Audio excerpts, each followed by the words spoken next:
របៀបផ្ទាស់ពងជាមួយនឹងអាវហូអាវប៉ាក់ក៏ដូចជាអាវផាមួងមុនដំបូងផុតយើងតម្រង់ពងប្រភេទ3ជ្រុងខ្ញុំប្រើពង3ជ្រុងនេះតាំងពីឆ្នាំ2010 11មកម្លេះព្រោះដោយសារតែពងប្រភេទនេះគឺมันសំដៅទៅលើម៉ូដម៉ាំងអីទេហើយក៏มันសំដៅទៅលើទ្រង់តូចធំហើយគឺបើតូចយើងជាចោលខ្លះ yes បើធំយើងញែកពងចេញពីគ្នាបន្តិចទៅជាការស្រេចអ្វីដែលសំខាន់នោះគឺយើងដេកតឹងទ្រង់ឲ្យត្រូវស្តង់ដារជាមួយនឹងអាវភ្ញៀវបាទហើយអាវភ្ញៀវនេះហើយជាមួយនឹងតឹងពងគឺយើងបានកំណត់ទុកជាស្រេចពងវាមានលក្ខណៈសំខាន់ទៅតាមកប្រភេទកត្រង់បែបនេះខ្ញុំតែងតែដាក់ពងរៀងបច្ឆាទៅតឹងឡើងទៅខាងលើហើយធ្វើការយឹតអញ្ជើបងប្អូនប្រើតែអញ្ជើតែ3គ្រាប់បានហើយកុំប្រើច្រើនអីពេកព្រោះដោយសារតែពេលយើងអ៊ុតទៅវាអាចនឹងស្នាមក៏បានអញ្ជើនឹងខានបន្ទាប់ពីការយឹត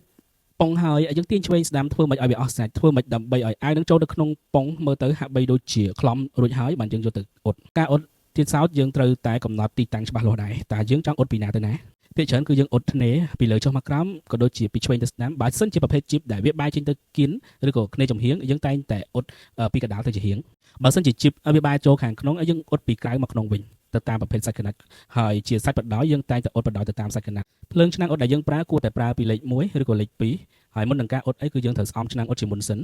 រុះឆ្នាំងអ៊ុតរុះជាមួយនឹងតុដើម្បីកាត់បន្ថយជាតិក្តៅទើបយើងអាចយកមកអ៊ុតបានអាវមួយនេះគឺយើងដាក់ឆ្អឹងទុនបំផុតស្ដើងបំផុតជាមួយភ្ជាប់ជាមួយនឹងអាវបានយើងយកមកទាញពងបានអញ្ចឹងវីដេអូនៅក្នុងការទាញពងមានតែប៉ុណ្្នឹងអរគុណមនុស្សដូចបងមិនសមនឹងអូយើងមិនសមនឹងគ្នាសុខចិត្តឈឺមួយគ្រីល្អជា